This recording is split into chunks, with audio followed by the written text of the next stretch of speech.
de interacción. Lo que voy a ir haciendo de hoy en adelante, al menos con estos ejemplos, es empezar a reforzar la idea de los sistemas de comunicación, los sistemas cibernéticos que en fisiología les llamamos homeostasis, reostasis y cronostasis. Y por el otro lado, voy a empezar también a hacer un ejercicio de integración entre sistemas de comunicación. Una cosa es los sistemas de regulación, homeostasis, reostasis y cronostasis, y otro, los sistemas de comunicación. Nervioso, inmunitario, endocrino, y otras que van saliendo. Así es que, pues empezamos. En lo que yo abro y comparto pantalla, por favor, si ustedes tienen alguna pregunta, comentario, lo que consideren, pues adelante, lo pueden decir.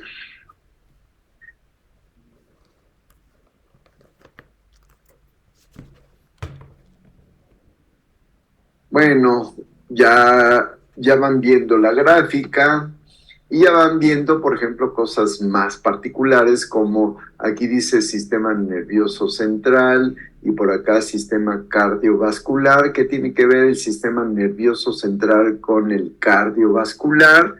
Bueno, lo vamos a ir viendo. ¿Qué tiene que ver el cardiovascular con el sistema endocrino que anda por aquí, o un sistema que tiene que ver con la alimentación o con el sistema, la médula ósea? Entonces, aunque suene un poquito complicado esto, en realidad podemos verlo de dos formas. O agarramos ejemplos particulares, como es lo usual en las clases de fisiología, sean en biología, en medicina o en donde ustedes quieran. Las clases de fisiología las separan por módulos, casi por especialidades médicas: cerebro, corazón, sistema cardiovascular, huesos, músculos, y los van separando, y si da tiempo, los juntamos.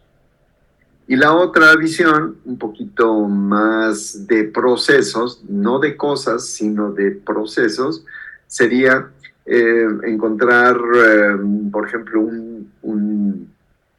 un concepto que reúna a varios elementos fisiológicos y se trabajen en conjunto, tal como ocurre pues naturalmente. Por ejemplo, el estrés. El estrés tiene que ver con funcionamiento del sistema nervioso. También se liberan hormonas como la adrenalina, dopamina y otras, sistema endocrino, y pues nos echamos a correr por estrés porque nos está persiguiendo un perro, un músculo. El corazón nos late fuerte para que haya una circulación rápida de la sangre, sistema cardiovascular, y nuestras respuestas cambian, nuestra percepción cambia, pero también si nos muerde el perro, pues el sistema inmunitario empieza a funcionar. Se paraliza la función del intestino, el aparato digestivo, al menos en esa parte, se detiene, no hay más que hacer en ese momento. Se contraen vasos, se incrementa la presión arterial, pensamos de manera diferente, cambia nuestra percepción del tiempo. Es decir, recorremos una gran cantidad de cosas de fisiología con solamente un concepto, que es el estrés. Entonces, se vuelve más complicado, quizá, pero se vuelve más real, porque estamos hablando de procesos. Entonces, pues, pensando en cómo darles la fisiología, si de manera tradicional por módulos o de manera a través de procesos, pensé que podría ser combinado y doy los ejemplos de módulos al principio para que se dé un ejemplo, para que se dé una idea de la fisiología y ya después agarramos procesos. Y bueno, eso es lo que estoy haciendo o lo que voy a hacer desde ahorita. Y algunas cosas ya las habíamos visto otra vez, los tres grandes de la cibernética, de los sistemas de regulación. Aquí tenemos un ejemplo de homeostasis, un ejemplo que tiene que ver con la regulación de la glucosa, en donde participan pues, varias cosas, ¿no? Cerebro, páncreas, hígado, músculo y demás. Y también un ejemplo de algo relativamente raro, que es el cambio en el set point o el cambio en la anticipación, que nos lleva a pensar que no es homeostasis, sino reostasis. Y cronostasis lo veremos después. En lo que yo voy hablando, otra vez se lo repito, si alguien tiene alguna pregunta, por favor, interrúmpanme rápidamente para que yo no me siga. Me gusta más que me pregunten para que nos vayamos a donde sea. Claro, si no sé contestar, pues me dejarán de tarea eso y yo se lo resuelvo la próxima clase. Neuronas, lo vimos, pero también enfaticé que debe de verse la glía y no debe de verse como células, sino como redes. El sistema nervioso trabaja en redes. Después lo que vimos fue un sistema sensorial. Por ejemplo, aquí está ilustrado la piel, pero hay otros sistemas sensoriales. Hablamos del homúnculo que vemos aquí. Vean su gran representación de los labios. Si algo tiene sensibilidad, por supuesto que son los labios, la lengua. Pues no es casual que los besotes que se dan o que nos damos, pues, sean, pues, sumamente prende el sistema, ¿no? O sea, un beso con lengüita que esté ahí peleándose, pues es una de las cosas que generan una sensación más grande. En fin, ¿por qué? Pues porque está representado, en el homúnculo está representando a la boca, a los labios, a la lengua, de una manera, pues, vean ustedes, así. Es un homúnculo deformado con una bocotota, ¿no? Pero claro, los dedos tienen mucho más sensibilidad. Y si conocieran la fisiología, por ejemplo, para la estimulación, cualquier estimulación de la piel, desde cuestiones eróticas, sexuales muy bien definidas, pero también para cuestiones de juego y de apego parental. Los bebés, como yo les he comentado, necesitan ser acariciados, necesitan ser apapachados. Igual que ratas bebés, perros bebés y todos los bebés, los humanos, si no son acariciados, si no son apachurrados, así con cariño, besados en todas partes, no crece su sistema nervioso. Y entonces el juego es muy importante, el cariño que le dan los papás a los bebés es muy importante. Y vean, pues, con qué les dan cariño, pues, con las manos y con tremendos besotes que se dan.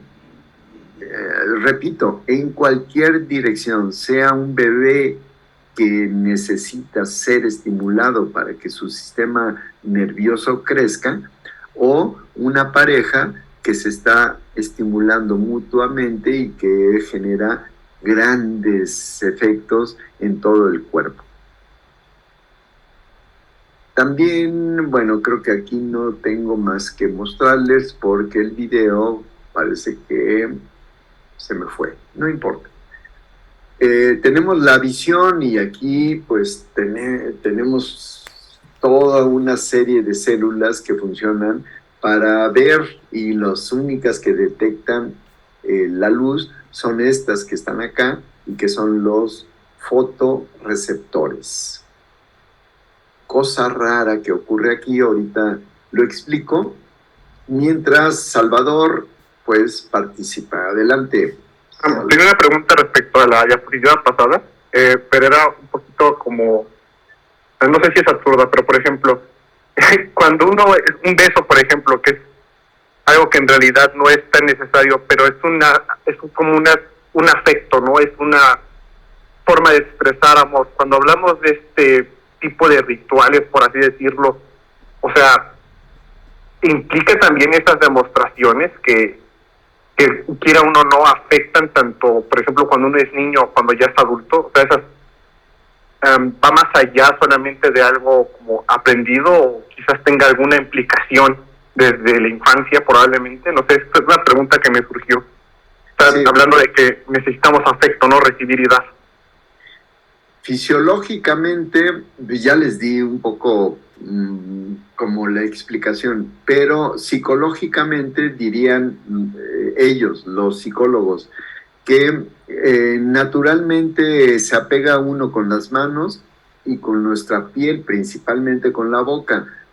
Pero ahí dirían, aquellos que creen que el aprendizaje es muy importante, dirían, pues sí, tenemos un hocicote representado en la corteza sensorial porque desde el principio lo hemos usado para la comunicación. Por eso se va desarrollando. No es tan ilógico ese pensamiento, pero no es correcto, pero lo vamos desarrollando, dirían los psicólogos.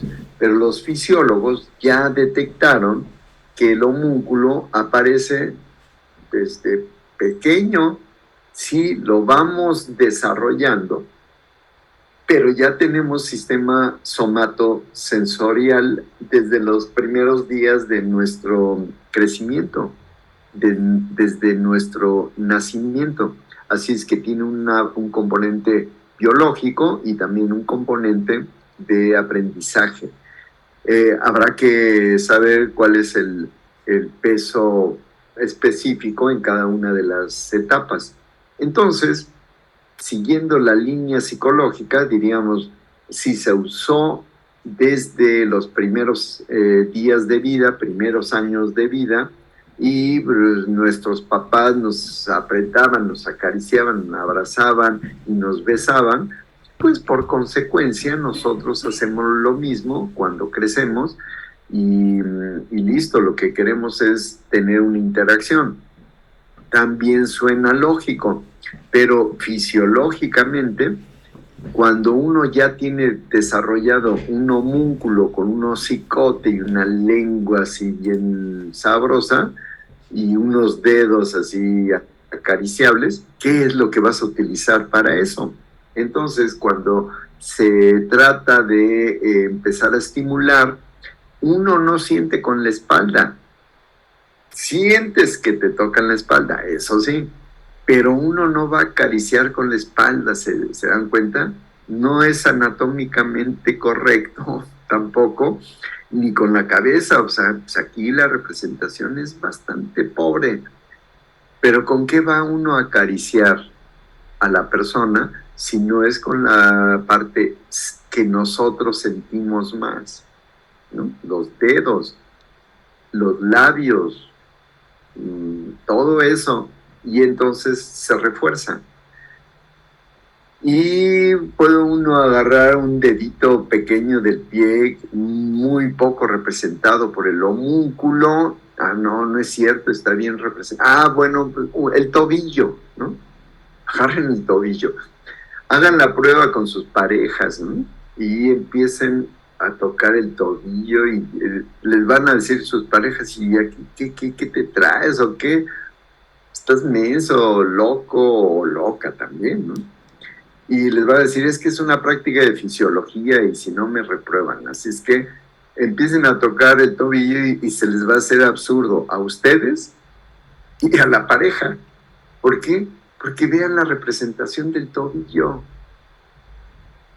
Pero como tenemos plasticidad nerviosa, podemos desarrollar, ahora sí, como proceso de aprendizaje, podemos desarrollar e incrementar la estimulación somatosensorial de aquellas estructuras que no están bien representadas. El homúnculo es plástico, el homúnculo cambia. Y pues ya me imagino que una persona que pierde un miembro o una mano, pues tendrá que emplear otros elementos para seguir con la sensibilidad. ¿Ok? Sí, bueno, sí. Otra vez, si hay preguntas, me interrumpen. La visión, ¿no? Les apunto algo que no les comenté la otra vez, pero se los comento ahora. Vean el esquema del ojo y este cuadrito que representa dónde está ubicada la retina y aquí la amplificación. Entonces, fisiológicamente, o sea, naturalmente, lo que tenemos es algo raro, porque en el fondo de la retina están los fotorreceptores. Entonces, la luz tiene que pasar por diferentes capas de células y estas capas de células tienen que ser transparentes. Y si no, pues imagínense cómo veríamos, ¿no? Cómo se captaría la luz en los fotorreceptores. Tiene que ser una capa prácticamente transparente. Pero una vez que llega la luz a los fotorreceptores, la información, vean, fluye, el nervio óptico está aquí. ¿Cómo es posible que se haya generado un ojo al revés? Lo tenemos aquí. Primero se tuvo que haber hecho una capa transparente, llega, se capta la luz por los fotorreceptores y después se regresa la información acá, o sea, por cada una de las células. Primero las células bipolares, aquí hay unas horizontales que informan y que comunican a las otras, células amácrinas, células ganglionares, y las células ganglionares son las que mandan información y forman el nervio óptico. ¿No les parece completamente anómalo ese ojo? Está al revés. Debería de ser que estas células estuvieran aquí enfrente para que no hubiera ningún estorbo de nada, y atrás pueden ser transparentes o no, no importa, el acomodo de las células horizontales, bipolares, amácrinas y al final ganglionares para que saliera el nervio óptico, ¿no? Con eso no tendríamos un punto ciego, que seguramente ya se los probaron en la primaria o secundaria o donde sea, o ustedes ya lo probaron porque lo vieron en una página que tenemos un punto ciego y ya lo probaron haciendo viscos y poniendo dos objetos y ya vieron que no vemos, somos ciegos en un punto determinado en el ojo, y cuando uno lo descubre, abre uno los ojos y es aterrador. Es decir, hay un punto que no vemos, está negro, y ese punto es el equivalente a donde sale el nervio óptico de la retina, que es esto que estoy señalando aquí o aquí. Ese es el punto ciego. No vemos. y ustedes lo pueden sacar a la luz, ¿no? Descubrir que tienen un punto ciego. Esa es otra de las pequeñas prácticas que íbamos a hacer. Ahorita la verdad es que está más difícil decirles cómo localizar el punto ciego. Algunos de ustedes ya lo han hecho, así es que ya se imaginarán que lo podemos hacer. Fácil, ¿no? Profe. Sí, adelante. ¿No podría ser que los fotorreceptores están ahí porque son ampliamente sensibles? Y digamos que se necesita como... O sea, me imagino que todo lo que hay antes de ellos es para como que una selectividad dentro del espectro, para lo que somos capaces de ver y no. Sí, tienes razón. Y las células que están enfrente protegerían de esa luz a los fotorreceptores. Suena lógico. Pero hay animales que tienen correcto la dirección del ojo, como los pulpos. Los pulpos, su ojo es como debería de ser. Así, ordenadito. Primero los que reciben, después los que van transmitiendo la señal, hasta después formar el nervio óptico sin que tengan un punto ciego. Así es que sí suena lógica tu argumentación, pero no parece que sea correcto. ¿Cómo la ves? O más bien, ahorita me quedé pensando, así como hay visión especializada para insectos que son capaces de ver diferentes espectros de luz para los colores en las flores, o no se me ocurre ahorita algún otro ejemplo en cuanto a la visión. ¿Nosotros para qué estamos especializados? O sea, nuestro ojo, ¿para qué está especializado biológicamente hablando? ¿O no tiene especialización? Bueno, yo diría que tenemos una historia. No tenemos que verlo en este momento, sino cómo surge o se modifica el ojo, no ni siquiera humano, sino de los homínidos. Y entonces tenemos que hablar a lo mejor de selvas o a lo mejor de estepas. Y en el caso de selvas o estepas, me voy a ir a la selva. Y esa es una especulación, nada más. Nosotros no tenemos capacidad de discernir los colores beige, cafezosos, digamos, ¿sí? Y decimos a todo, es amarillo, amarillentoide, amarilluco, cafezoso, pero no definimos exactamente qué color es. Y quizá eso se deba a que nuestro ojo como homínidos surgió en una selva, ¿no?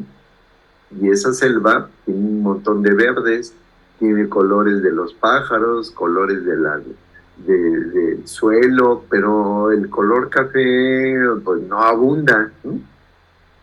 Y nos bajamos, salimos de zonas así como muy, muy abundantes, surge el humano ya en estepas, ya es cafezoso, pero traemos evolutivamente hablando un ojo que vino de más atrás en los homínidos, y no ha habido un surgimiento de una célula fotorreceptora, una cuarta célula fotorreceptora, como lo tienen las águilas, y que eso sí definen perfectamente bien a un color, ¿no? Así es que cuando estamos hablando de especialización, pues sí tendríamos que introducir nuestro concepto evolutivo y hablar de la especialización, cuándo surgió o cómo se fue desarrollando. Ahora, pues véanme, ¿no? Tengo lentes y a lo mejor no veo bien, y pues cuál especialización, ¿no? Hay un montón de problemas, no alcanzamos a ver muy lejos porque hay edificios, los que vivimos en ciudades, y cuando estamos cerca del campo a veces ni siquiera vemos al horizonte para entrenar nuestros ojos. Y peor, La cantidad de niños que están utilizando lentes se ha elevado continuamente desde que apareció la computadora, no la tele. Bueno, pero la tele podría estar participando en eso. Los niños están acostumbrados a ver de cerca las cosas y como viven en las computadoras, entonces durante mucho tiempo en el día están viendo de cerca, siempre de cerca. Ya no se acostumbran a ver de lejos, como cuando éramos changuitos, ¿no? Como cuando éramos humanos que andábamos en el campo, ¿no? Sino ahora estamos viendo computadoras, celulares, y la cantidad de niños que están necesitando lentes va en aumento constante. Bueno, y ahora con esto, con mayor razón, creo que la posición de los fotorreceptores es correcta en donde se encuentra ahorita, precisamente porque necesita protección, y pienso en los ejemplos de que cuando nos encandilamos o cuando apagan la luz, inmediatamente nuestro ojo busca acoplarse. Y yo creo que si los receptores no se encontraran al fondo, sería prácticamente no imposible, pero sí muy difícil o requeriría un gran gasto de energía poderse adaptar a ese momento, a la luz que tenemos, o sea, en ausencia o en presencia exacerbada. Pues puede ser que haya protección, eso lo comenté, pero también lo que comenté es que hay animales como los pulpos que no requieren protección y que tienen básicamente lo mismo que nosotros. Y la otra cosa es que cuando hay una luz intensa, lo que haces es cerrar pupila o cerrar los ojos, es la mayor protección.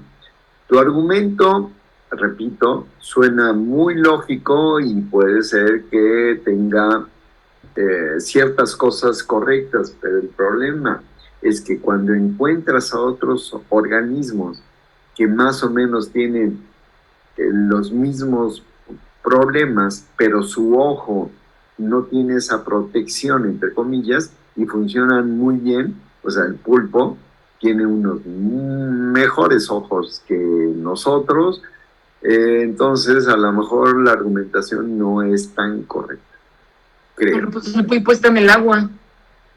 Sí, pero ¿qué? Hasta Las condiciones del medio cambian totalmente. No, totalmente no. O sea, la luz viaja a otra velocidad, pero pues viaja de todos modos, y donde vive el pulpo pues, también hay luces de diferentes tipos, e incluso la luz, ¿cómo se llama esta? La polarizada, pues con más razón. O sea, tiene sus problemas, ¿no? Y también se puede encandilar. Eso se sabe, ¿no? Es más, yo diría que habría que revisar un montón de ojos.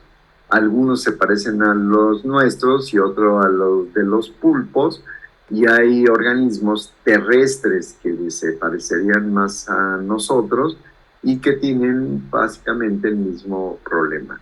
Pero podría hacer una cosa para quitarnos un poquito esta discusión que estoy teniendo con Rosy, es que voy a contactar a un experto en ojo, en retina, ¿no? Pero en general en ojo. Es una persona que trabaja en la Universidad Autónoma de Ciudad Juárez, en la universidad ahí en el norte, y él es experto en ojo. El experto en ojo fisiológico, porque hay expertos de ojo moleculares que están en neuro, pero la fisiología es lo que me interesa más. Así es que lo voy a contactar, y si él puede estar el próximo miércoles un ratito con nosotros y que él nos dé pues, su conocimiento. ¿Qué les parece? ¿Sí? Se llama Jorge Pérez León. por si ustedes quieren revisar qué es lo que hace y demás. Sí, se dedica a cosas celulares y moleculares, pero tiene un buen conocimiento de la fisiología general. Javier, adelante. Justo iba a preguntar de lo de los pulpos, que, bueno, como ya lo mencionaron, que si el acomodo no podría ser por la difracción de la luz en el agua, o sea, que necesite como, o sea, que el acomodo más bien sea para captar como mejor, porque las condiciones de luz, pues, donde viven los pulpos, según yo, es mucho más baja que nosotros, ¿no? Entonces necesitarían como una mayor captación de luz en general, o sea, como el diafragma de una cámara, que se abra mucho más y que permita como más entrada de información. Sí, podría ser, pero mi crítica siempre ha sido, no solamente de la clase de fisiología, sino en casi todas las clases, que las personas siempre quieren explicar la biología con base en una visión de utilidad. Sirve para esto, sirve para lo otro, adaptaciones, surgió por la necesidad de resolver un problema y demás. Pero sí se les hace un poquito difícil a ustedes explicar cosas que surgen, pues porque surgen, porque pues, no hay explicación y ya no hay función. Simplemente es un asunto de desarrollo. Así es, así se empezó a formar la vesícula óptica, un poquito al revés, y ya todo lo demás se convirtió en un ojo al revés, en términos funcionales. ¿Funciona bien nuestro ojo? Claro. ¿Funciona bien el ojo del pulpo? Pues claro, ¿no? ¿Tiene que ver con su contexto? Pues puede ser. Vamos a ver otras retinas y veremos si hay una lógica, ¿no? Porque lo que no se vale es que yo cambie de animal B a otra retina y ustedes, o nosotros, o yo, tratemos de ajustar a nuestra idea y que cambiemos de animal y cambiemos de idea y cambiemos de animal y cambiemos de idea. Eso se llama argumentación ad hoc. Y en la ciencia, pues, lo menos que nos conviene es estar cambiando de idea dependiendo de cada ejemplo. Entonces, por eso sería bueno o que nosotros mismos encontremos ejemplos diferentes en condiciones diferentes o de plano llamarle un experto y que nos explique. ¿Ok? Bueno, sí, de nada. Y bueno, aquí yo ilustraba el funcionamiento del fotorreceptor y cómo funciona el fotorreceptor. Es que siempre decimos, es una célula fotorreceptora. Entonces nadie pregunta, ¿no? Si es fotorreceptora, pues está recibiendo los fotones y ya, nadie pregunta. Pero en fisiología y más en biología, tenemos que llegar al meollo del asunto.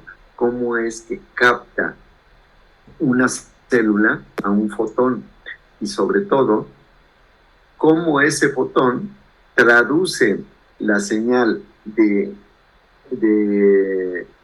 luz a un lenguaje celular, que puede ser un lenguaje eléctrico o químico eléctrico o mecánico. Entonces, cuando lleguemos al punto, tendremos que especificar cómo es que las opsinas, que es el pigmento que recibe la luz, cambia químicamente y ese cambio permite una traducción de la señal de luz a electricidad y entonces la célula genera un potencial de acción y el potencial de acción bueno, pues ya podrán entender un poquito más a dónde conducen, a la liberación de neurotransmisores y la comunicación celular. Pero este pequeño cuento lo tenemos que profundizar y amplificar cuando lleguemos al punto. Y bueno, claro, tenemos que especificar la estructura de nuestro ojo, porque no es nada más recibir luz, sino tendríamos una mancha ocular, sino por qué está así, para qué está así, o cómo se desarrolló, y qué líquido se encuentra aquí, dónde está el lente, un lente corrector, los músculos, para que nos hagan mover los ojos así, de arriba para abajo, o diagonales. Hay músculos para cada uno de esos movimientos, y pues tendríamos que estudiar todo el contexto. ¿Por qué? ¿Cómo es que cambia los músculos cuando estamos hablando de un camaleón? ¿Se acuerdan? Un ojote que se mueve y que es independiente de cómo se mueve acá a cómo se mueve el otro.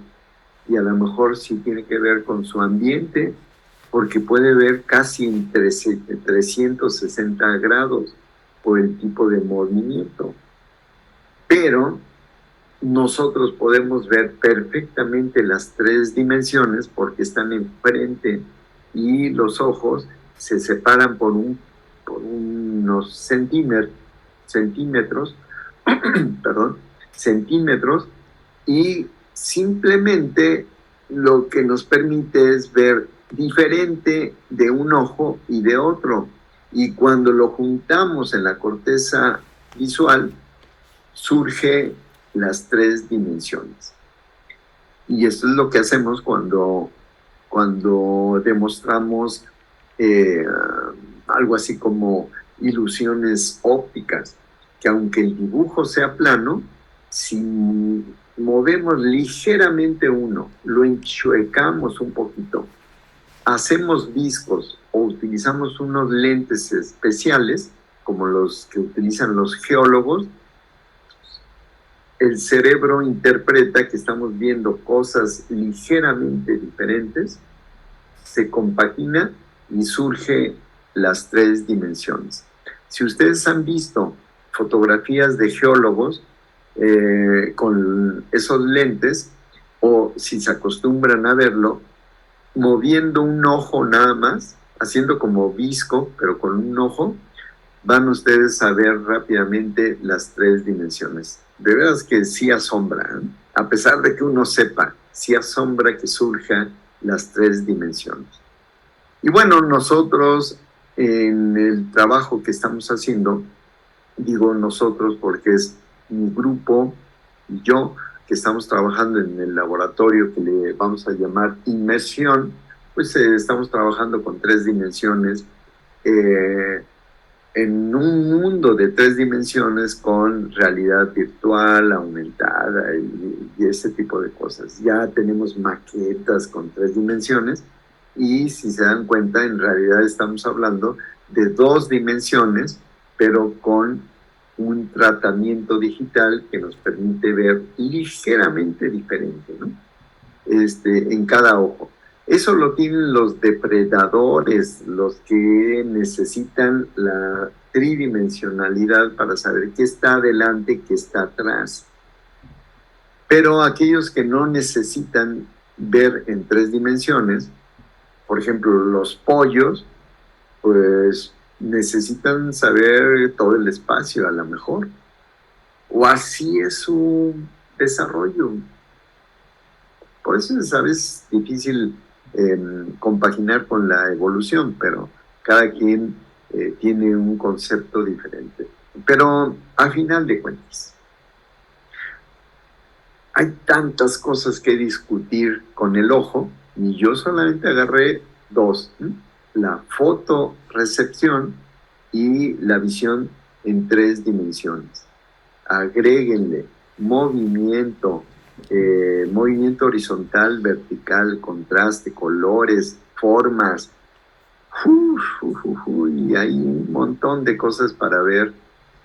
El ojo, es sensacional el ojo. Evolución del oído. Uy, el oído, el oído. El oído es... Profe, Sí, adelante. ahorita, bueno, yo me quedé un poco clavada o trabada con lo que nos mencionaba de que en su mayoría siempre buscamos atribuirle una función a algo y no tanto aceptar que solamente surgió porque surgió. Creo, bueno, más bien desde biología del desarrollo nos lo mencionaba.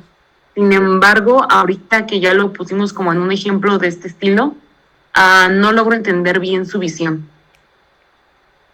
No sé si podría aclarar un poquito más ahorita con precisamente lo que decía del ojo del pulpo y el ojo del homínido. Sí, lo voy a decir muy burdo, ¿no? Sumamente burdo.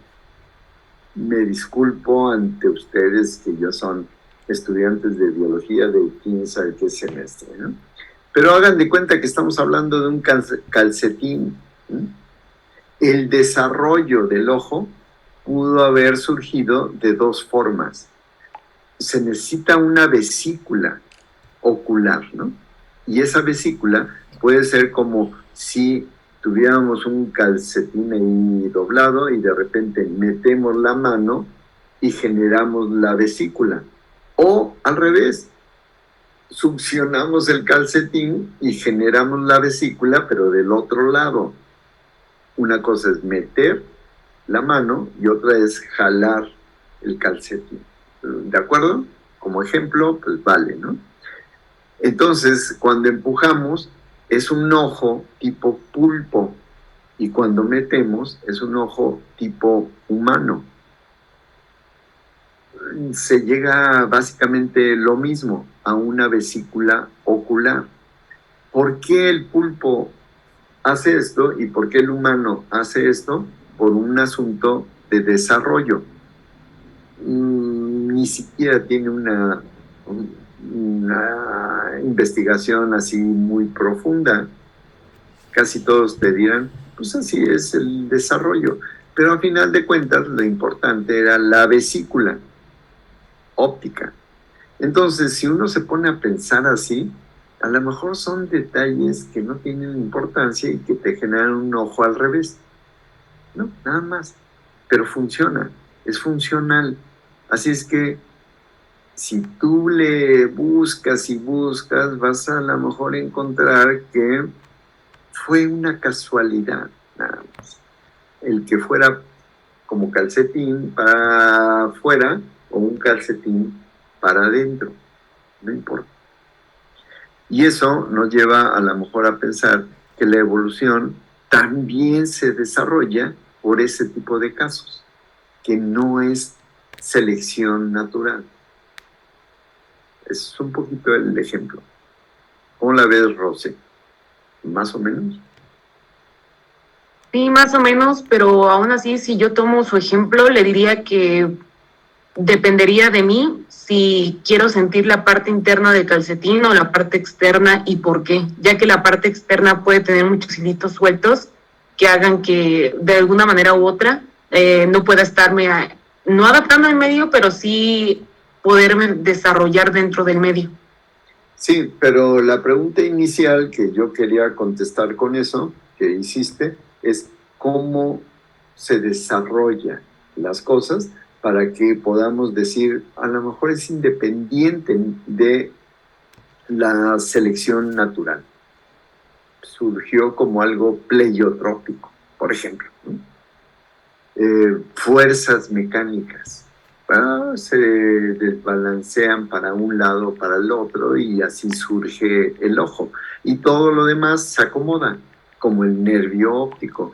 A pesar de que tenga un punto ciego, pues se acomoda porque pues, todo se acomoda, ¿no? Casi todo. Así es que si el inicio fue una casualidad, un desbalance pequeño, pues todo lo demás se va a acoplar. Lo importante es que se forma el ojo.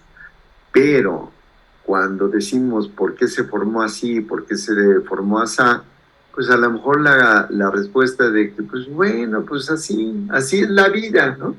No les convence a casi nadie, pero puede ser que así sea la vida, ¿no? Un desbalance, nada más. No quiero decir que con eso se acaba la discusión, por supuesto, ¿no? Pero a eso me refiero cuando digo que no debe de estar completamente ligado al proceso de selección natural, o no necesariamente lo tenemos que explicar por una sola vía. ¿Correcto? Ok, profe, solamente así, por último, nada más, o sea, yo considero que mencionar casualidades es esotérico. No creo que deban de existir las casualidades. Bueno, el creer que no deban de existir, eso es esotérico. Porque... Bueno, y lo creo porque sé que, o sea, usted mismo nos ha dicho que pues se llegan a las respuestas precisamente porque se someten al método. Entonces no podemos decir, es que es así porque sí, porque quizá fue una casualidad. Pero bueno, sí, a lo mejor eso nos lleva a una discusión larga e interesante, claro. Pero por supuesto que hay casualidades en esta vida. O sea, los físicos lo dicen, los matemáticos, y por supuesto los biólogos generan muchos ejemplos que tienen que ver con la casualidad, no con la causalidad, sino con la casualidad. Y de hecho, cuando encontramos correlaciones, los asociamos con casualidad. Y cuando empezamos a explicar, ahora sí, pues nos puede llevar a la causalidad a veces, pero no siempre. A veces nos quedamos con que fue casualidad, nada más. Y claro que hay muchos ejemplos, y no es esotérico. El cuerpo humano tiene muchos ejemplos de formación casual. Pero eso nos podríamos... de hecho, el siguiente ejemplo es toda una relación casual, no causal. Vamos a ver, a lo mejor avanzamos con el otro ejemplo. Seguimos con la fisiología sensorial, y ahora le toca al oído. El oído surge de manera... ok, no voy a decir el nombre, pero surge de una derivación de algo que no debería de ser. O sea, suena hasta esotérico, ¿no? Imagínense, surge de los arcos branquiales. Así como surge la mandíbula, imagínense la fuerza de movimiento para poder masticar, y hay algunos animales que con una mordida te pueden reventar la pierna, o sea, la fuerza que tiene. Bueno, surgió de uno de los arcos branquiales, y el que está al lado se modificó para la formación de huesecillos tan finos, tan delicados, que nos permiten oír el bajo continuo que se toca en el concierto de Bach, ¿no? O sea, ¿qué tiene que ver una estructura que te va a moler a una estructura que te va a permitir oír los más finos, las más finas notas musicales? Me estoy refiriendo al yunque, martillo y estribo, los tres huesecillos, los más pequeños de todo nuestro sistema óseo, los más pequeños. Yunque, martillo y estribo. Bueno, martillo, yunque y estribo. Y esos tres huesecillos nos permiten oír. Y el único funcionamiento que tienen, oigan bien, es que tímpano, la membrana timpánica se mueva porque hay golpeteo de las ondas sonoras y se mueva, tum, tum, tum, tum, y como los huesecillos están conectados, entonces también se mueven y están interconectados, tienen bisagras, y se mueven los huesos, y el último que golpea al caracol que tenemos, mueve el agua o el líquido que tiene el sistema óseo celular, que le llamamos el caracol, y se llama caracol pues porque tiene la estructura de un caracol, pero mueve, golpea el líquido, y el líquido mueve a unas células, a unas vellosidades que están ahí, y esas células son sensoriales. Es exquisito todos esos cambios, ¿no?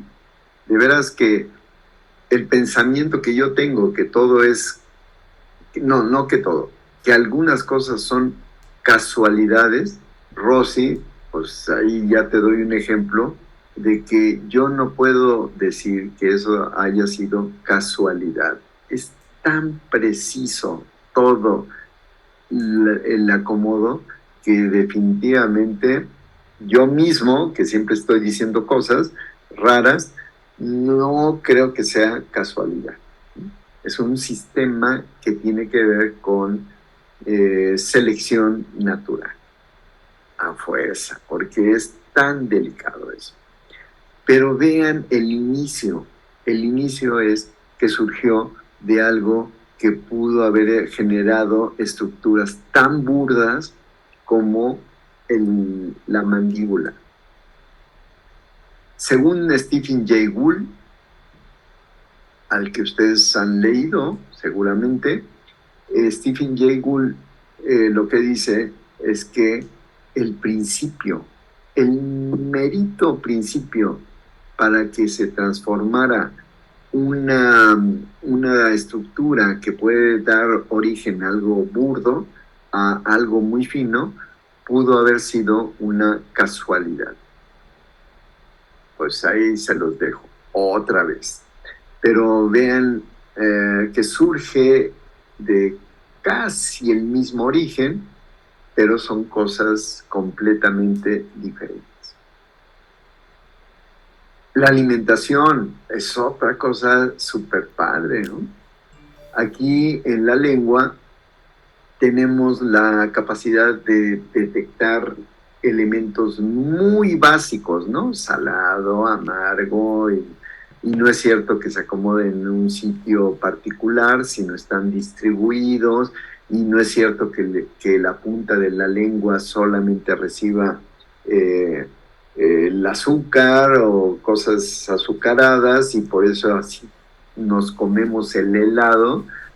Aunque no lo crean, así me enseñaron la fisiología de la lengua, puras mentiras, pero la distribución es, digamos, no homogénea, pero tampoco está demasiado compartimentalizada la lengua como para decir en un lado es amargo, el otro es umami y el otro es salado, ¿no? Pero el 80% en algunos casos va de 60, quizás hasta 90%, dependiendo de los casos, dependiendo del organismo. Es el olfato el que nos da el sabor. Nosotros saboreamos y podemos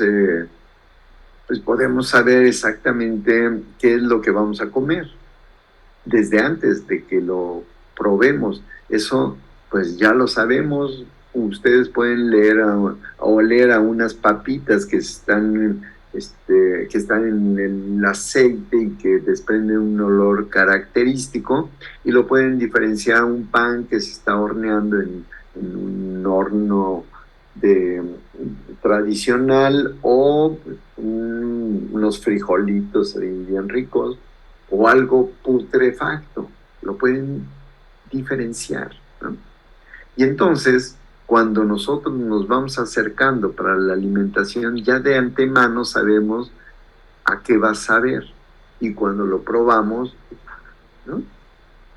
Pero antes de darle la palabra a Javier, en COVID-19 se generó un problema a largo plazo.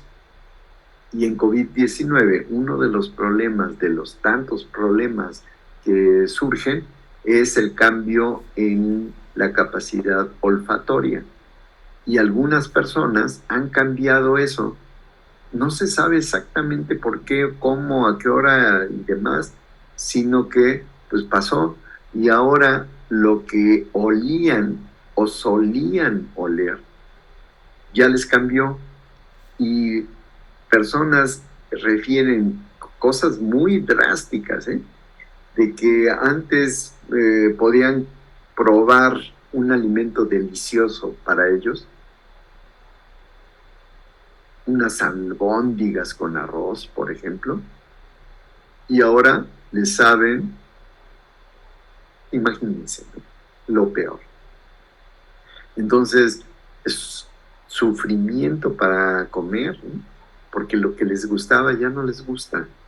Y a lo mejor lo que no les gustaba ahora les gusta, pero no saben por qué. Ni los médicos, ni biólogos, ni epidemiólogos no saben exactamente cómo es que se reestructuró las vías olfatorias para que nuestro sabor, de manera integral, esos puntos de contacto en el cerebro, en donde llega los receptores, la información de receptores de la lengua y también llega en la información olfatoria, se unen y nos permiten reconocer la alimentación, el sabor de lo que estemos consumiendo.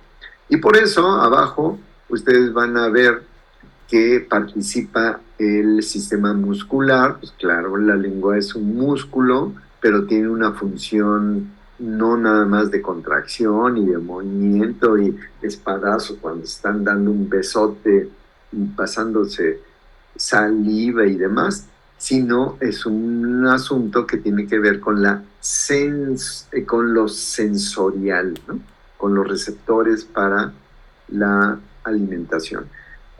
Aparato digestivo, pues claro, es uno de los primeros que participan, la saliva que se libera, ya les dije sobre el chorro de saliva que se avienta en las parótidas cuando probamos limón, luego ahí están, y hasta nos duele, o saborear un rico crème brûlée o una torta de aguacate, lo que sea.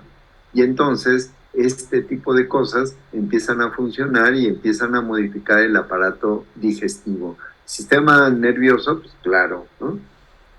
¿Cómo procesamos la información? Sistema nervioso. Y de soporte, claro, no estamos hablando de huesos como tal, sino sistema de soporte por todo esto que tenemos aquí, ¿no? Las vías sensoriales para el olfato tienen que ver con la entrada, cavidades nasales y una estructura particular, y que incluso cuando hay daño, cuando hay golpes, se puede modificar pues todo esto. Y hay personas que pierden el olfato por un golpe, nada más se refleja, pero se recupera en 4 o 6 meses. Perder el olfato es un asunto bastante peculiar, muy interesante, muy importante. Ok, y todo esto se lleva a cabo en esta parte del hueso.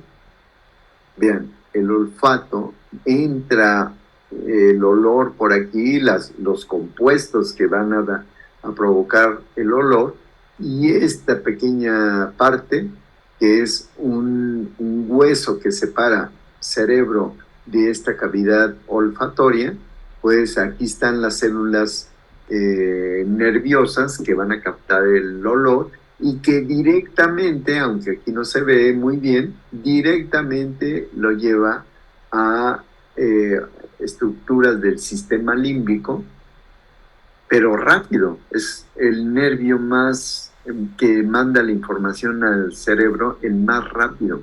Y por eso cuando uno está bien tranquilo acá, y de repente llega el olor, por ejemplo, del perfume o de la loción de nuestra pareja antigua, y luego se despiertan y se generan emociones, recuerdos y actitudes y dices, oh, ¿no? Todo eso tiene que ver con la rapidez a la cual llega al cerebro. El olfato es sensacional, increíble.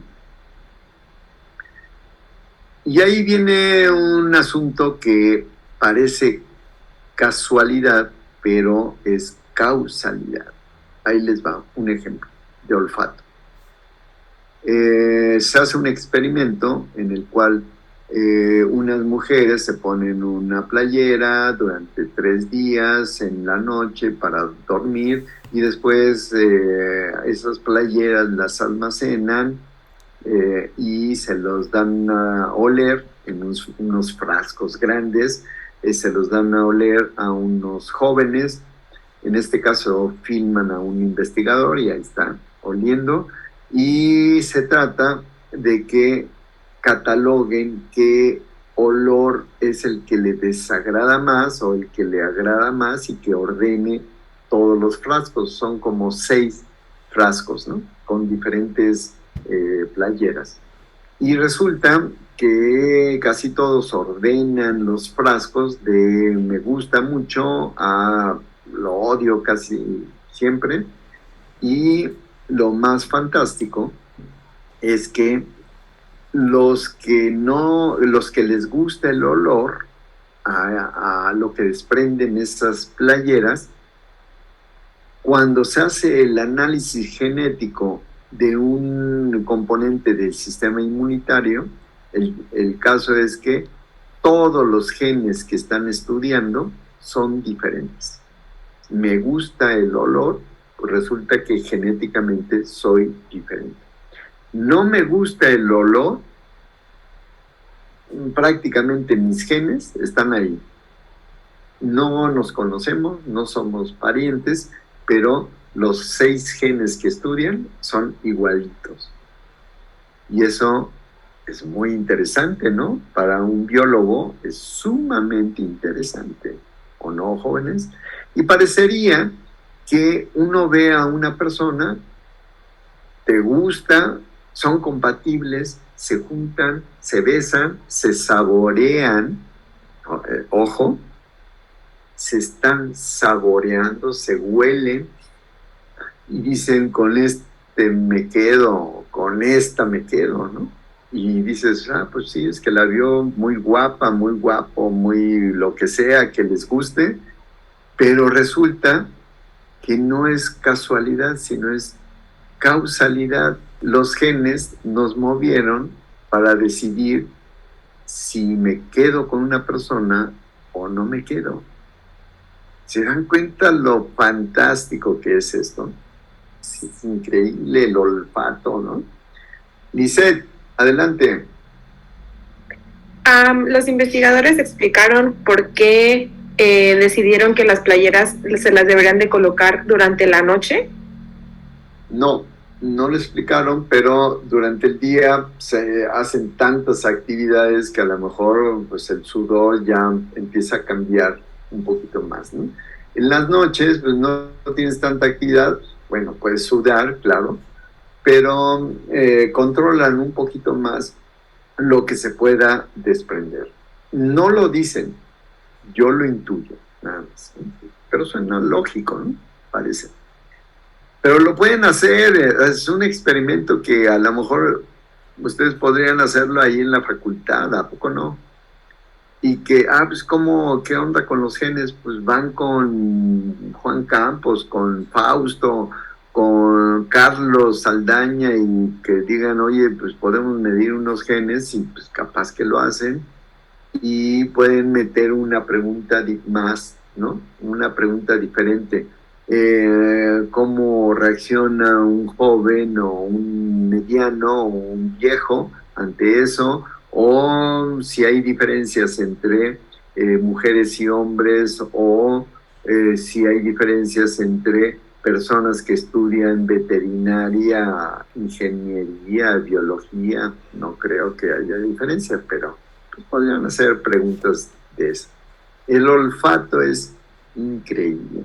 Nos puede explicar por qué algunas personas dicen, este no me cae bien, pero no sé ni siquiera por qué, no me ha hecho nada, pero me cae gordo, ¿no?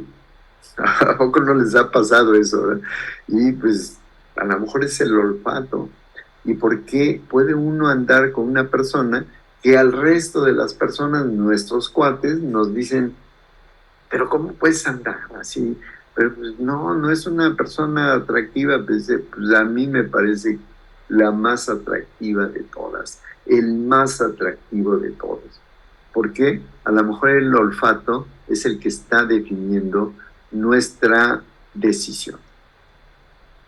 Y bueno, pues ya cuando somos biólogos y nos metemos a otros organismos, pues, ¡ay, qué ejemplo tan padre!, ¿no? El topo, ¿no? Siempre decimos, el topo está ciego. No, no, este sí de veras está.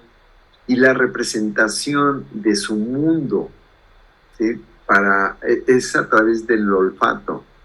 Y le han hecho estudios ya específicos, electroencefalográficos, y ahora que ya hay tomógrafos chiquitos para cabezas chiquitas, para animales como estos, pues se han hecho maravillas en cuanto a cómo se representa su mundo. Así,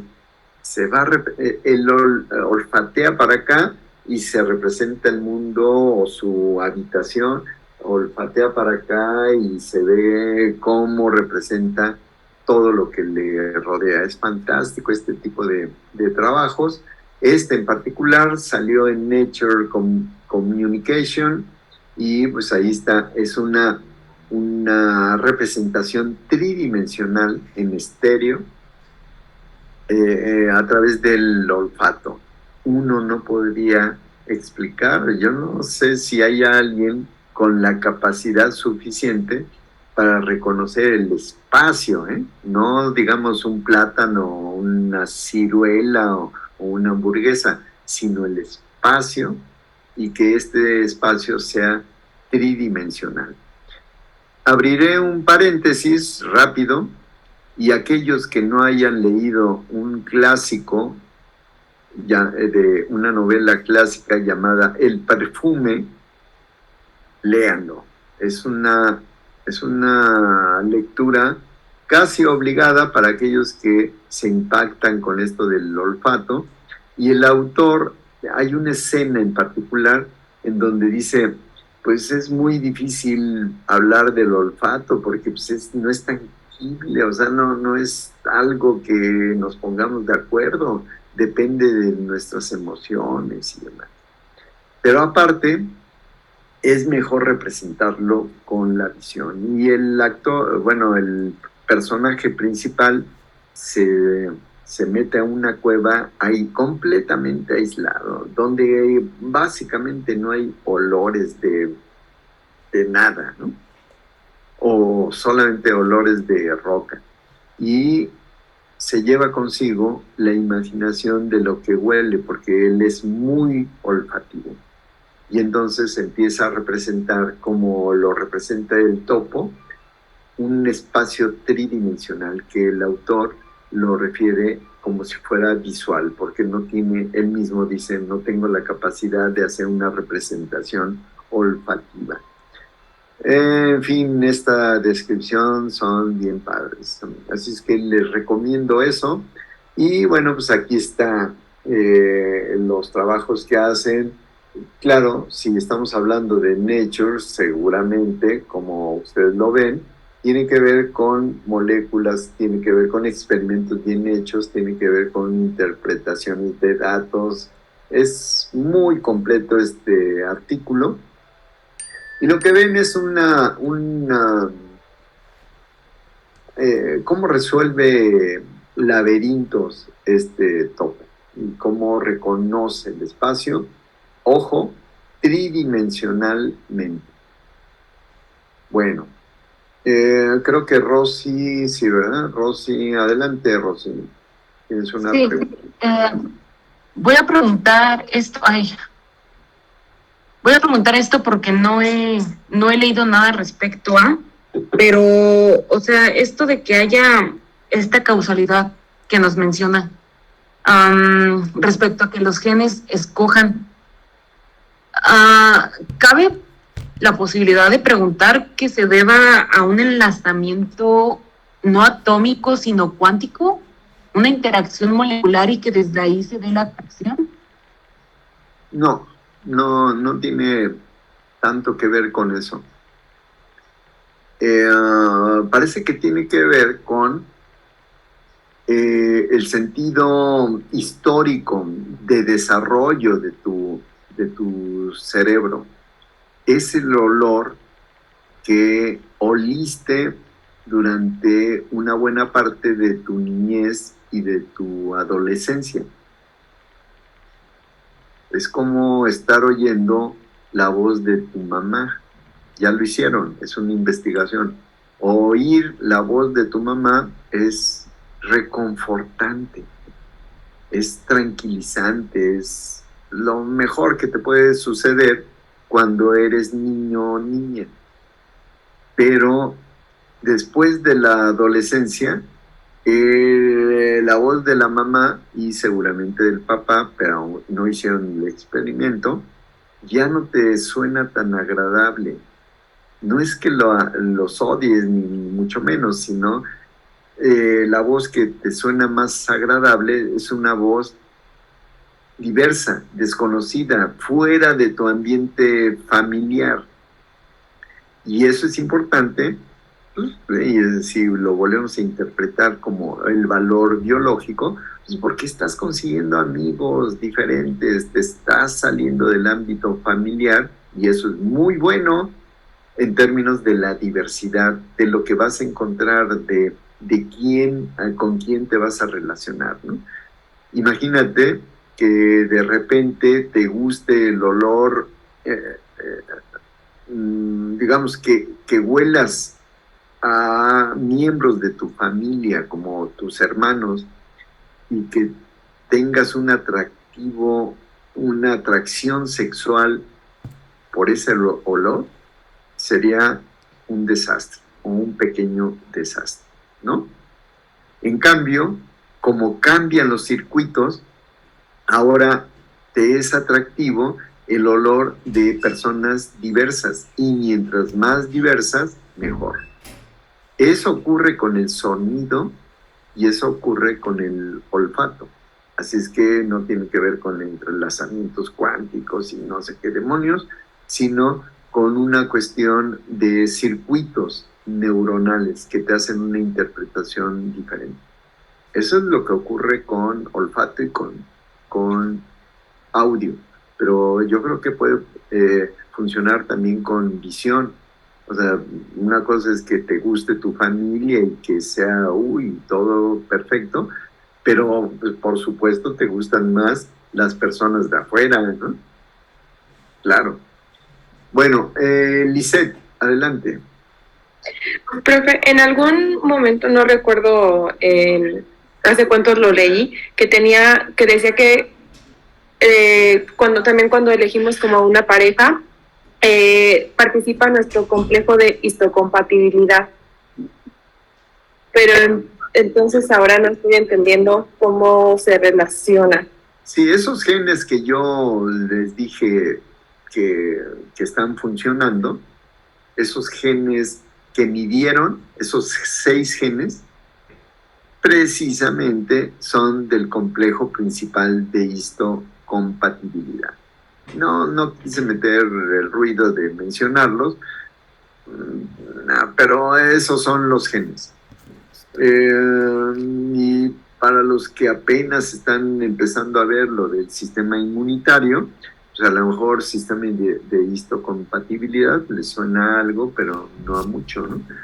Pues no importa, porque ni siquiera tiene relación con algo en particular, por más que le quieran buscar y, no, que el sistema inmunitario y no sé qué. Escogieron, no al azar, sino escogieron los genes más fáciles de medir y más diverso. Por eso salió el artículo. Tanto como que darle la explicación de que si diversidad del sistema inmunitario y demás, pues a lo mejor es muy forzado. Pero precisamente, sí, dice, son del complejo principal de histocompatibilidad. ¿Alguien más? ¿No hay más? Lo que me mencionó hace rato de las asociaciones que hacemos, por ejemplo, con escuchar a nuestra mamá y todo eso, es perdón, Rosy, perdí tu audio. Ya no te oigo. Lo voy a traer. Sí, no oigo bien, ¿eh? Si otra persona la oye bien, pues me interpreta, pero no oigo bien a Rosy. Creo que dijo que lo iba a escribir en el chat. Ok. Entonces esperamos. Mientras tanto, pues si hay algún otro que quiera preguntar o comentar algo del olfato, pues adelante. Porque el siguiente ya no es sistema sensorial, sino un ejemplo de aparato digestivo. Entonces, no hay otra pregunta. Ok. Vamos a esperar a Rosy y un momento.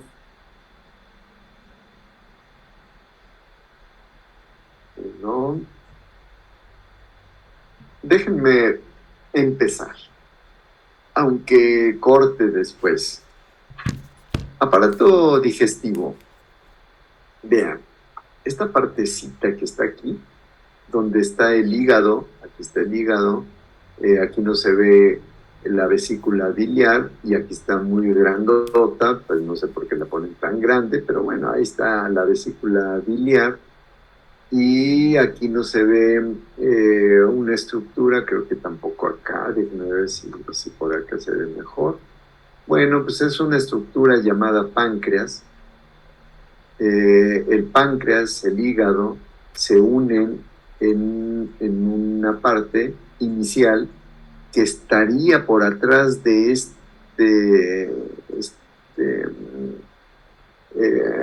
intestino grueso o el colon, que le llamamos, estaría una estructura llamada páncreas, ¿no? Así como que apenas se esboza. Está muy, muy complicado esto.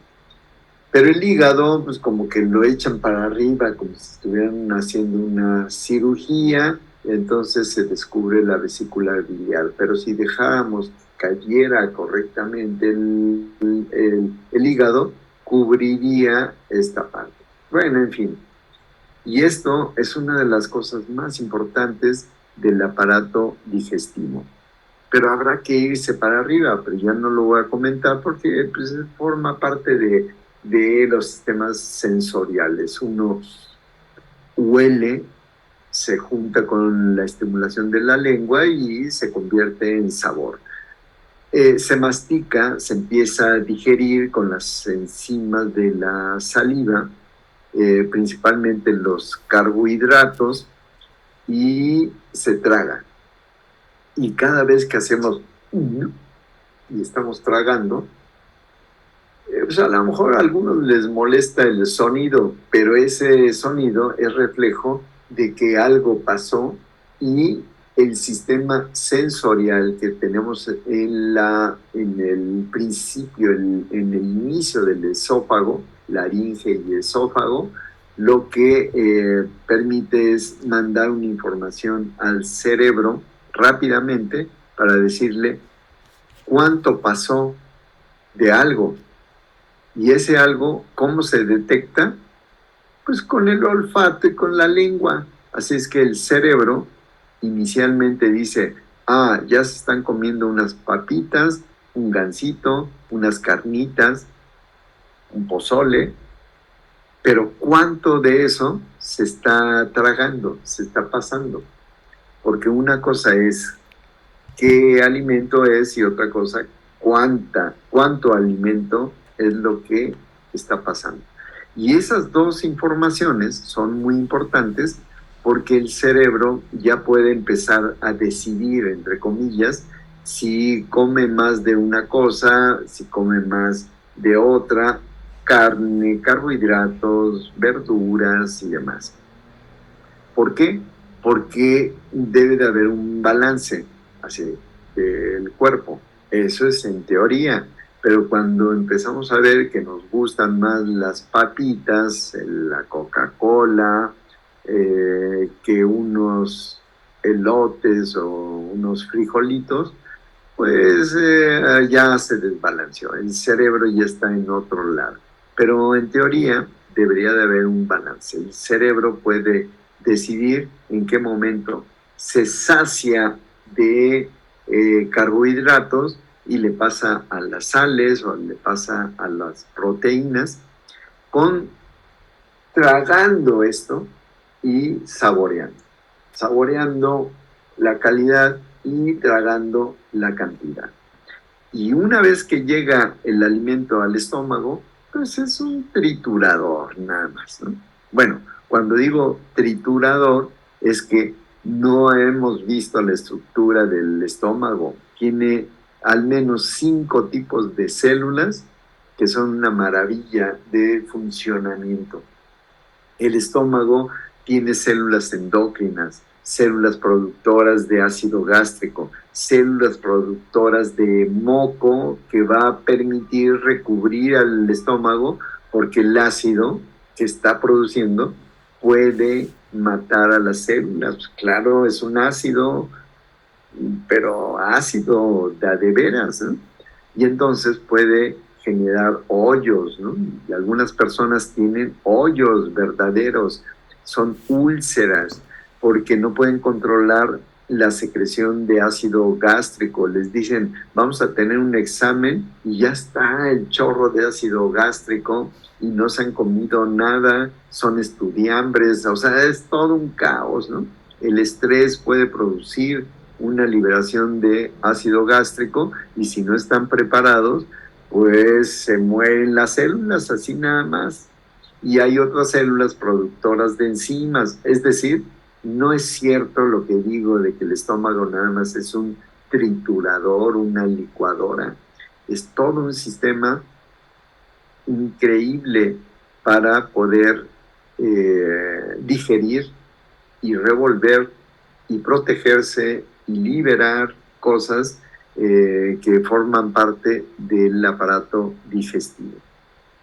El estómago antes lo odiaba y ahora tampoco me gusta mucho, pero tiene una barbaridad de cosas que se pueden estudiar. Y ya que pasa del estómago, ahora sí llegamos a esa parte que yo les digo, y esa parte se llama duodeno. Y el duodeno, vean, este es el estómago, y el duodeno es la primera parte del intestino delgado. Aquí pasa por atrás del intestino grueso. Y lo que yo les puedo comentar es que de aquí pasan las secreciones que vienen del hígado a través de su almacén llamado vesícula biliar. Aquí, este tubito que viene por aquí, que pasa por atrás de la salida del estómago, llega a esta primera parte del intestino, y por otro, que no se ve así del todo bien, es el páncreas, que sería como esta estructura amarilla, y también secreta en esta parte del duodeno. Y el duodeno es una parte importantísima del aparato digestivo, es ahí donde ya está molido todo, es como una masa, y ahora sí, como cuando preparamos el pan, si ustedes han hecho pan, o una tarta, o lo que sea, la masa, pues ya la tenemos, ya está triturado muchas cosas, ya se revolvió y lo que tenemos es la masa y ahora sí, empieza la fiesta. Las enzimas entran, degradan cosas, cortan, los aminoácidos empiezan a salir ahora sí como tal, los carbohidratos que antes estaban unidos, como en un masacote, ahora ya se separan y un montón de cosas ocurren para que el intestino delgado empiece a hacer lo suyo, a escoger qué es lo que le conviene. Y dentro del intestino delgado hay unas células, entre un montón de temas más, claro, pero hay unas células que casi están adentro de nuestro organismo, pero como que se están asomando y estiran su brazo como para agarrar cosas. ¿En dónde las agarra? En el tubo digestivo. En el tubo digestivo es fuera de nosotros, si se dan cuenta, ¿no? Desde la boca, que aquí no se ve, hasta el ano, que aparece aquí, es un tubo nada más retorcido, y por acá está el estómago, y después se retuerce más, intestino delgado, y después pasa al intestino grueso, y después viene por acá y sale. Dentro del tubo es fuera de nosotros, ¿no? Suena raro, pero así es. Entonces, las células que están dentro de nuestro organismo se meten, salen al tubo digestivo y empiezan a tocar cosas. Y cuando digo tocar en biología celular, pues estamos hablando de receptores, de moléculas de comunicación, claro, ¿no? Pues esas células son del sistema inmunitario y ya se están dando cuenta si hay alguna anormalidad, si hay alguna toxina, si hay miembros de la comunidad bacteriana pues, que están echando más cosas que no nos convienen, y es un sensor, está detectando cosas para que le comunique rápido al sistema inmunitario que se prepare, porque el cuate volvió a las andanzas y se volvió a comer las mismas garnachas de Doña Mari, que están bien contaminadas. O sea, es fabuloso cómo todo está como bien diseñado, bien padre. Y ya que se absorbió y se está recuperando cosas muy importantes, líquidos y demás, entra ya casi el final del cuento, pero casi, y bien subrayado, casi, al colon, y uno podría suponer que aquí se está fabricando una de las cosas más asquerosas que puede ocurrir en nuestro cuerpo, ¿no? Las excretas. Y se están produciendo algunos elementos así bien feos, como gases que se llaman, vean, putrescina, cadaverina. Pues con razón está de la cachetada eso, ¿no? Uy. O sea, porque imagínense el nombrecito ya, y aunque sea en pequeñas cantidades, pues dices, uy, ¿qué pasó aquí, no? Ok, putrescina y cadaverina, nos dice todo, ¿no? Pero es padre, ¿no? Estar viendo eso. Y hay un montón de bacterias. Las excretas, aunque no lo crean, es más bacterias que otra cosa. Hay fibras, claro, pero hay un montón de bacterias. Algunas buenas, malas, regulares. Pero el final de la historia, por aquí, por esta parte final de la historia, ocurren cosas extraordinarias. No solamente porque una buena cantidad de bacterias se concentran ahí y es parte de la microbiota que ahora comentamos y que nos puede no solamente facilitar cosas que no tenemos y que nos fabrican y que son útiles para nuestra salud, sino también pueden fermentar carbohidratos que no podemos digerir, pero que en ese punto pues, se pueden empezar a deshacer y generar ácidos como el butírico y otras cosas que hacen maravillas en cuanto a la nutrición o a los complementos nutritivos, incluyendo vitaminas, que nos hacen falta.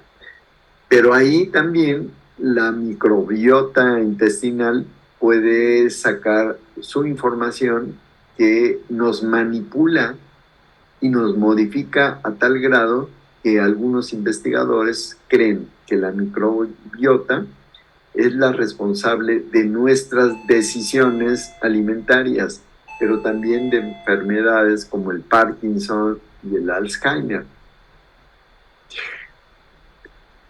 Y se abre un mundo de posibilidades para estudiar algo que no nos creíamos hace dos décadas, ¿no? La microbiota impulsando la decisión de lo que vamos a comer. Imagínense. Si esto es correcto, pues somos como será como cordíceps, ¿no? Un hongo que ataca a una hormiga y esa hormiga se descontrola, se convierte como un zombie y se va a hacer cosas que no debería de ser una hormiga y que se clava en la corteza de un árbol a una distancia que no debería de estar para que tranquilamente el hongo empiece a crecer en un ambiente húmedo y con el sol suficiente para que crezca caliente y genere esporas. Y eso es lo que ocurre con la serie de Last of Us, ¿no? El cordíceps. En fin, la alimentación, el aparato digestivo tiene que ver, y esto es cuando empiezo a hablar de interacción de sistemas. Por eso yo no digo que es necesariamente un aparato digestivo, sino un sistema digestivo. Los sistemas son interacciones de aparatos, ¿no? El aparato, pues básicamente tiene un tipo de células en todo su trayecto, pero cuando hablamos de sistema, estamos hablando de tejidos diferentes, regulaciones diferentes. ¿Y por qué digo que debería de ser un sistema digestivo y no un aparato digestivo? Porque el esquema que tenemos aquí, que lo voy a amplificar un poquito, nos indica que el cerebro, este es un conocimiento antiguo, ¿eh?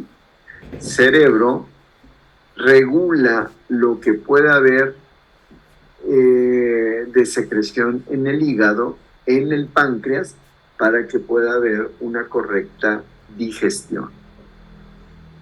Y aquí viene lo último quizá que vaya a comentar el día de hoy.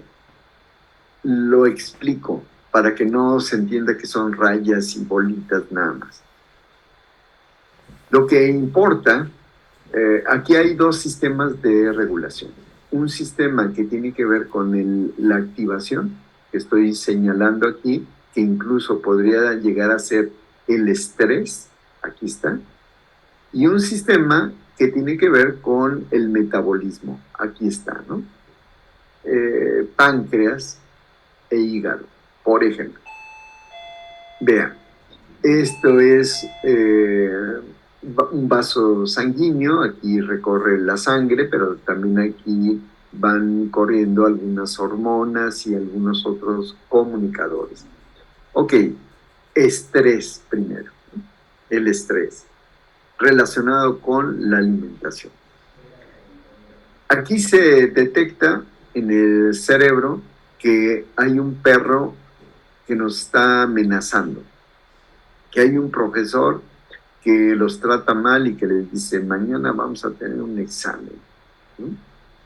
O son sus padres que les dicen, aquí solamente mis chicharrones truenan, o un policía que los para en una avenida, lo que sea.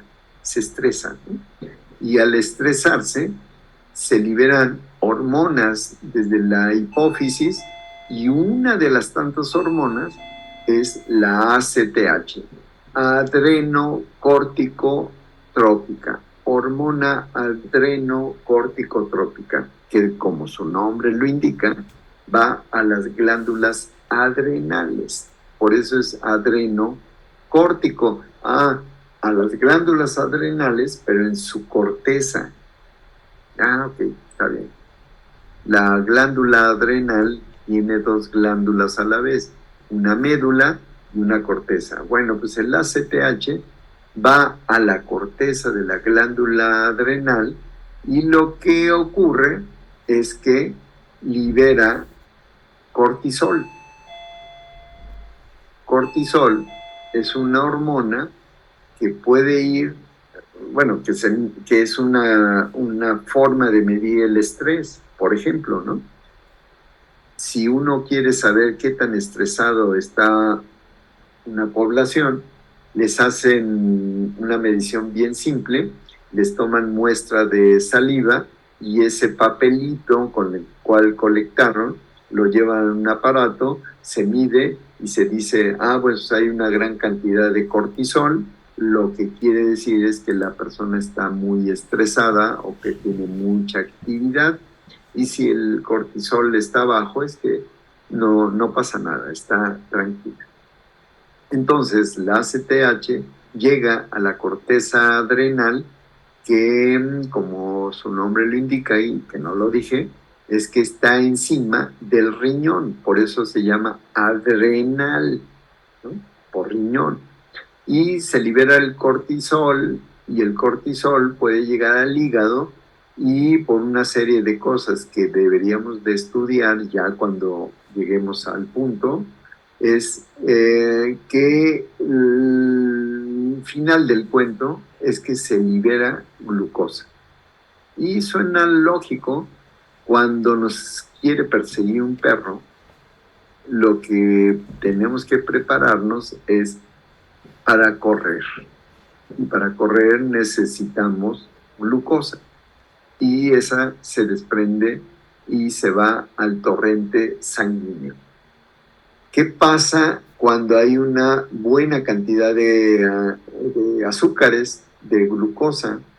Por ejemplo, ya cuando llegamos al punto en donde ya nos salvamos del perro, pues empezamos a ver un sistema de regulación, como en el caso de la homeostasis.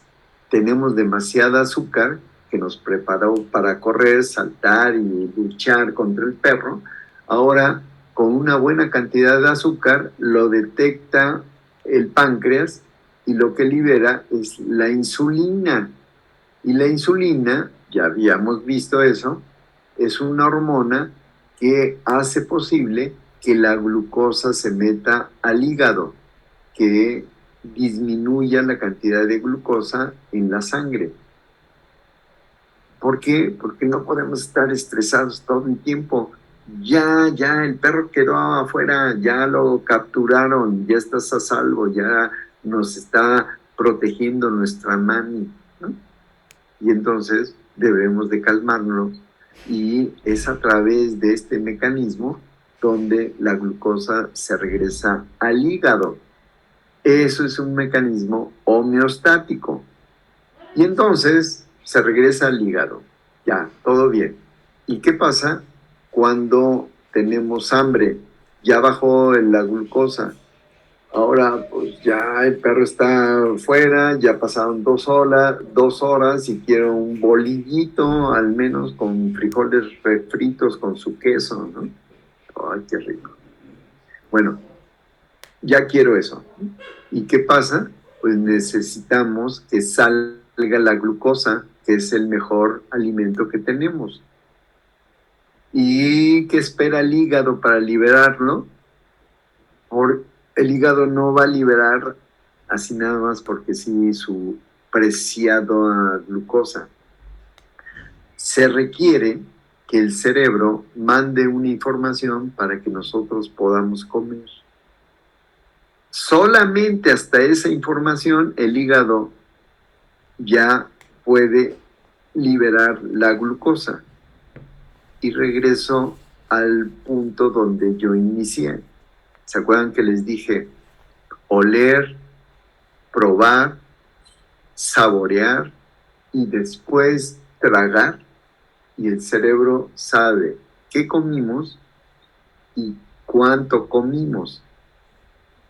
En ese momento el cerebro ya le manda información al hígado de que este cuate ya está calmado, ya el perro ya no existe para él, ya está apapachado, ya le hicieron su caldito de pollo para que se calme y ya está comiendo. ¿Cuánto? Ahí te va el dato. Y llega al hígado y el hígado ya puede liberar la cantidad necesaria de glucosa. ¿Por qué? Porque el hígado sabe, todo es entre comillas, pues claro, no tienen conciencia, pero sabe que ya va a llegar la glucosa en breve, porque ya está comiendo el individuo.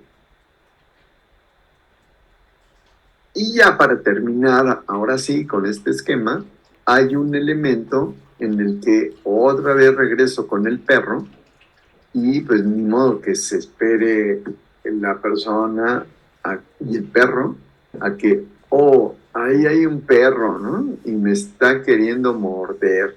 Ahí viene la información y liberación de hormonas, y esa hormona llega a otro y se procesa.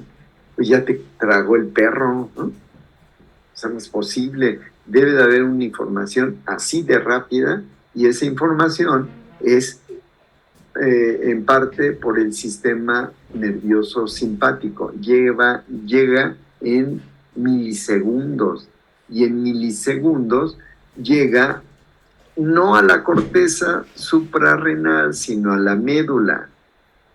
Y a la médula se libera adrenalina, que a su vez libera glucosa. Vean cómo está todo compaginado. La adrenalina nos hace activarnos, es decir, pélate, corre, ya, vete, pero también déjanos un pedacito y libera glucosa, es decir, hay taquicardia, las venas se contraen para que haya más fuerza, se libere, que haya más oxígeno, se respira más, con más frecuencia, la glucosa se reparte porque ya el hígado la sacó.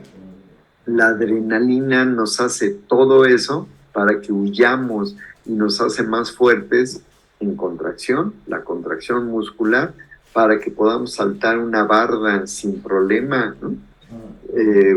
Porque el perro ahí viene y nos va a comer, ¿no? Y ya que todo salió como debe de salir, pues el cerebro se da cuenta, deja de emitir información por parte del sistema nervioso simpático, ya no hay liberación de adrenalina, se para el nivel de glucosa, ya no hay tanta glucosa en sangre y todo regresa a la normalidad.